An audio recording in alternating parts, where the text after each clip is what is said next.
विजयदशमी के दिन समर्पित की गई शमी का एक पत्ता, महादेव को अगर एक शमी का पत्ता विजयदशमी के दिन समर्पित कर दिया जाता है तो जिंदगी में कभी बेभव और धन की।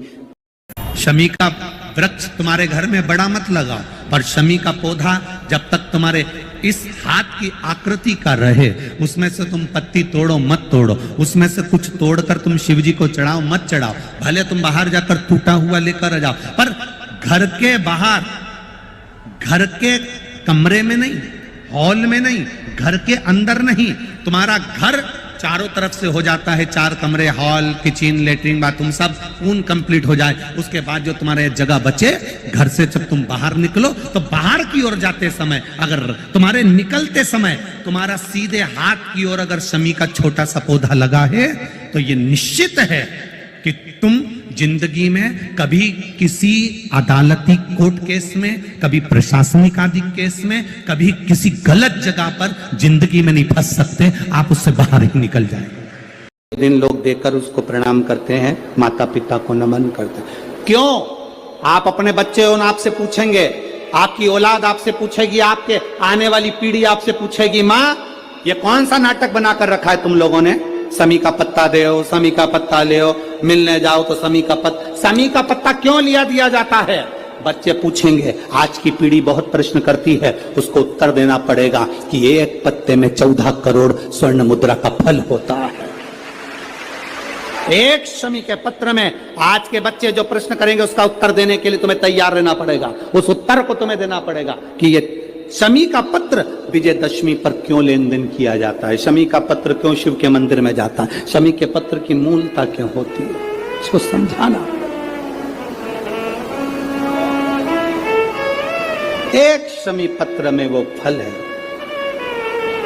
और केवल यही नहीं, शमी के वृक्ष के नीचे, बेलपत्री के वृक्ष के नीचे अगर भूल से भी बच्चा, बूढ़ा, कोई व्यक्ति एक पार्थिव शिवलिंग का निर्माण कर लेता है, भूलवश भी उस पे जल समर्पित कर देता है, भूलवश भी उसके भाव से पुष्प या शमी पत्र या बेलपत्र भी चढ़ा देता है, तो वो इस संसार में कहीं ना कहीं सुख भोगता ही है, उसके जीवन में दुख नहीं। शमी पत्र की मूलता 33 कोटि देवता तुम्हारी किस्मत में जो लिखा है वो देंगे।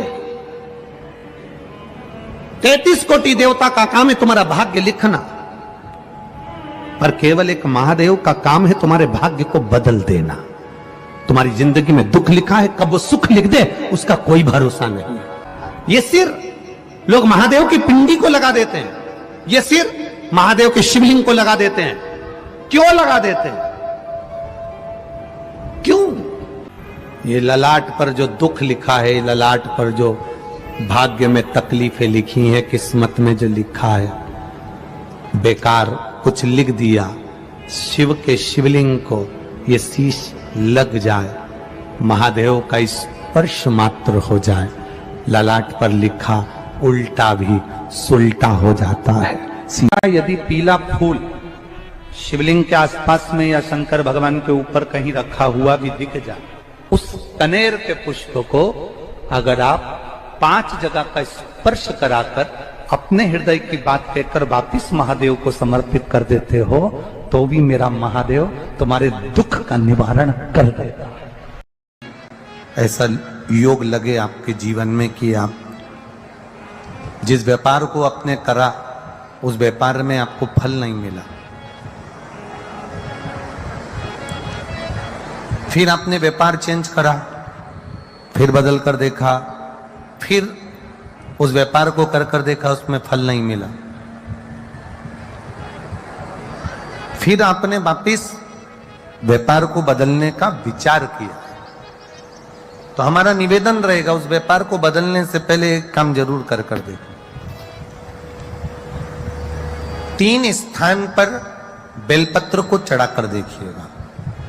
अगर आपको लगे कि मैंने व्यापार बदल लिया, एक बार बदला, कई लोग ऐसे भी होते हैं जो पैसा इकट्ठा करते हैं, धन एकत्रित करते हैं और कोई व्यापार ऐसा कर लेते हैं जिस व्यापार में धन चले जाता है तो वो धन वापिस नहीं आता महाराज, वो व्यापार का धन वापिस नहीं आ पाता। तो बड़े दुखी होता है कि भाई मेरा गया हुआ पैसा नहीं आ रहा, मैं बड़ा कष्ट में हूं, मेरा खुद का ही आ जाए ना तो मैं निहाल हो जाऊं, मेरा अपना ही नहीं आ रहा जो गया हुआ है तो मैं क्या वर्णन करूं उसको, क्या कहूं। उनके लिए भी ये प्रयोग, ये शिव विद्येश्वर संहिता का ये भाव बड़ा सुंदर है महाराज। आप व्यापार पर व्यापार बदल कर देख लिए, धन भी हमारा कहीं डूब गया, आ नहीं रहा है, तो प्रयास करना 3 स्थान पर चढ़ाई गई बेलपत्र हमें सुख का अनुभव करा देती। बहुत ध्यान लगाइए। पहला, अशोक सुंदरी की जगह।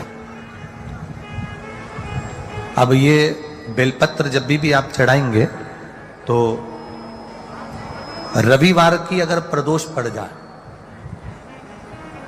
कौन से दिन? रविवार की प्रदोष के दिन ये प्रयोग अवश्य कर कर देखिएगा।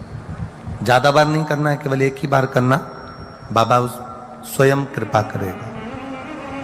अपने मंदिर में, अर्थात अपने घर के पास कोई मंदिर हो, शिवालय हो, देवालय हो, जहां शंकर भगवान विराजमान हो, शिवलिंग हो, ऐसी जगह पर अवश्य करें। हमें कहीं दूर जाकर ये प्रयोग नहीं करना है, अपने अपने शिवालय, अपने जो घर के आसपास में शिवालय हो वो। एक बेलपत्र अशोक सुंदरी वाली जगह। अब उसको अशोक सुंदरी की जगह पर भी चढ़ाने का तरीका क्या है? जब हम बेलपत्र चढ़ाएंगे तो उस बेलपत्र को चढ़ाते समय आपकी जो बेलपत्र की डंडी है, वो बेलपत्र, रविवार प्रदोष के दिन का ये उपाय है महाराज। ये बेलपत्र की जो डंडी है, इस डंडी का भाग शिवलिंग की ओर होना चाहिए। ये जो डंडी है, इसका भाग अशोक सुंदरी पर जब चढ़ाएंगे तो शिवलिंग की ओर इसका भाग होगा महाराज। दूसरी, बेलपत्र को जब हम समर्पित करेंगे, जया इसके लिए कर्माए जो पैसे ले गया और दे नहीं रहा। आपने हाथ कर जोड़ लिए, फोन कर लिए, 50 बार बोन भैया, 50 बार विनती कर दी, वो नहीं दे रहा ना। आप उसके लिए भस्म का लिंग तैयार कर कर उसका पूजन, उसका स्मरण कर कर उससे विनती कर, बाद में उसी का विसर्जन उसी वृक्ष के नीचे जयलाल कर धीरे धीरे नाम स्मरण कर कर छोड़। उस भस्म का थोड़ा सा भाग लेकर आए, मस्तक पर तिलक लगा कर केवल एक बार या तो फोन पर बात कर ले या उसको बोल दे कि हमारा धन दे दीजिए, उसके बाद बाबा जाने और बाबा बस में दारी जा रहे। अब वो भूत भावन भूतेश्वर भगवान भस्म रमाने वाला रमैया मेरा शिव। विजयदशमी के दिन समर्पित की गई शमी का एक पत्ता, महादेव को अगर एक शमी का पत्ता विजयदशमी के दिन समर्पित कर दिया जाता है तो जिंदगी में कभी बेभव और धन की